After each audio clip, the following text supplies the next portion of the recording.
The docking bay of the Outer Ring spaceport smelled like scorched metal and desperation. Nashara's boots echoed through the corridor as she adjusted her grip on the stolen plasma pistol tucked in her jacket. The noise of the port was a blur.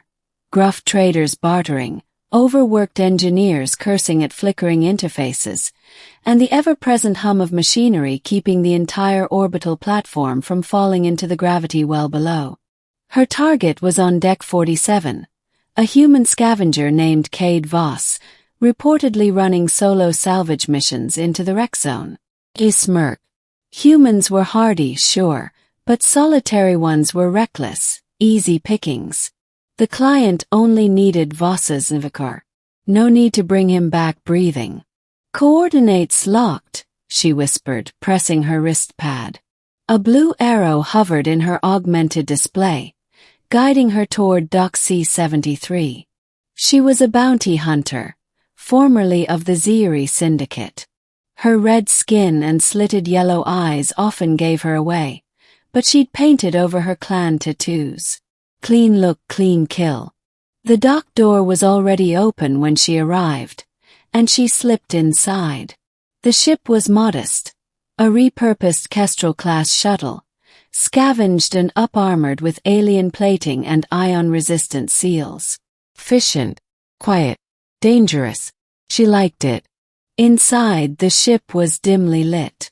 Piles of salvaged tech lined the walls, sorted with meticulous care. She stepped forward, scanning for life signatures. Looking for something. The voice came from behind her. Move. And hurried. She spun, pistol raised. He was leaning against the hatch she just entered through, a tall, broad-shouldered human in a dark, grease-streaked shirt and cargo pants. His hair was messy, but his eyes were alert. Not a twitch of surprise at the barrel pointed at him. "Cade Voss," she said, her voice low. "That's me. You've got something I need. I figured. You're not the first to come asking." He fired. The bolt sizzled through the air, and hit a shimmering wall of light. "Shield." Voss didn't flinch. "Nice try," he said, stepping forward. "I've had time to prep. You people are nothing if not predictable." She lunged, but he ducked, spun her wrist, and disarmed her in a blur of motion. She hit the wall, disoriented.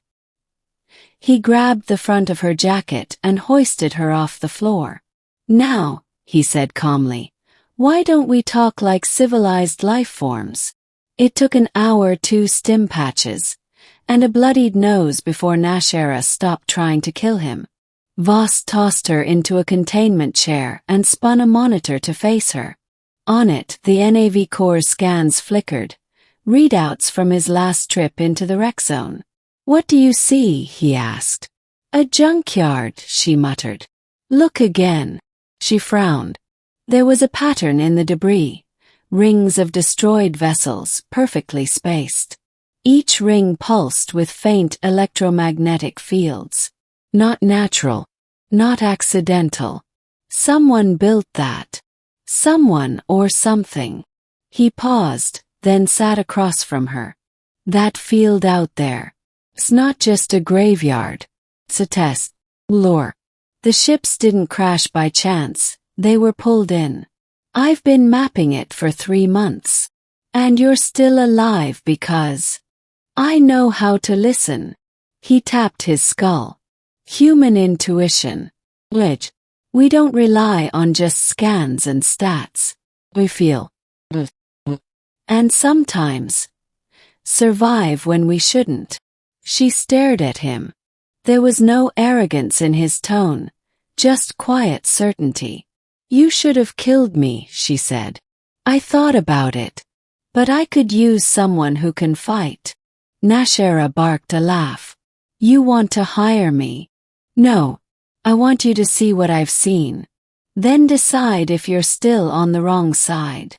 The mission began 2 cycles later. His ship, the Gray Verdict, sliced through the wreck zone with eerie calm. Nashara sat in the co-pilot seat, still sore, still skeptical. But she had nowhere better to be, and something about Voss unsettled her in a way she couldn't explain. He wasn't lucky.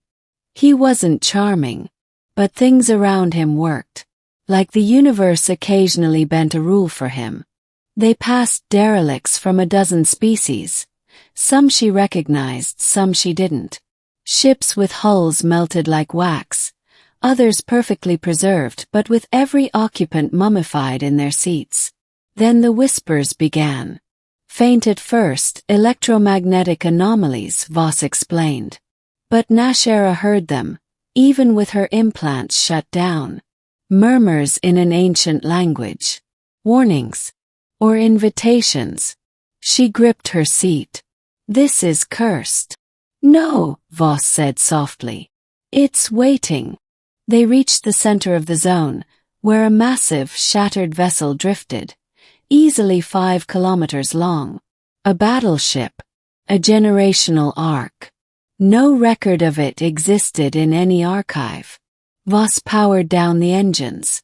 It draws energy from motion. Stay still. Watch.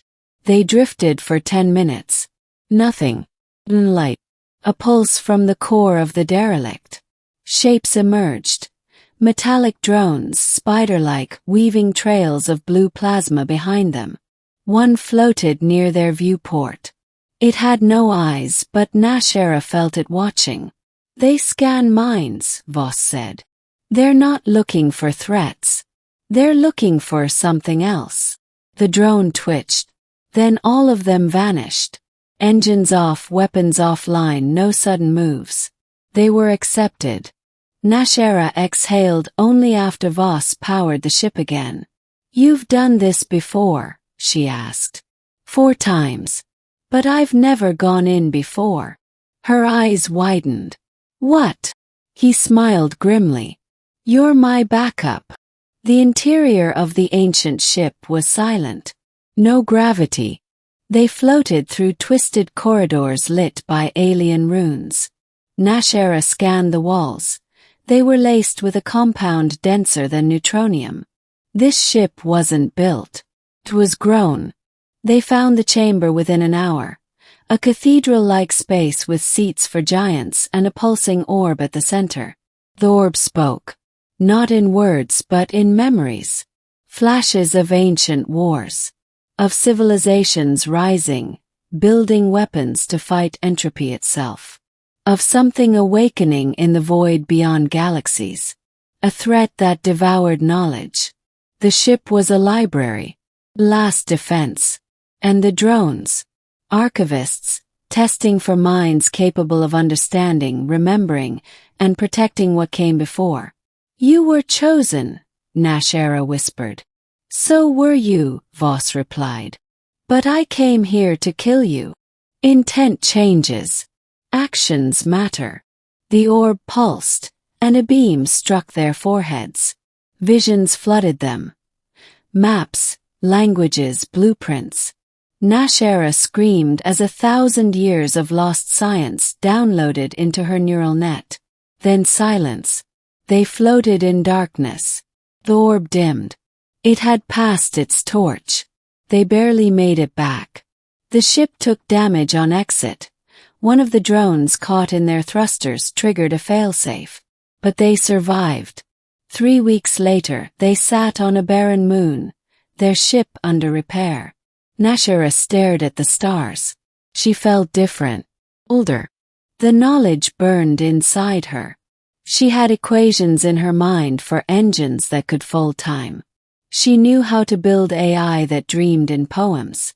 And yet, none of it mattered as much as the man sitting beside her, sipping recycled coffee. I thought you'd be easy prey, she said.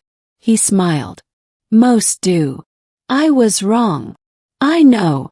She hesitated, then spoke quickly as if ashamed. I don't want to leave. Not now. Not ever. Voss didn't look surprised. There's a lot more to uncover, and I'll need someone watching my back. She leaned her head on his shoulder. I'm not doing this for glory. I know. I'm doing this because you didn't kill me when you should have.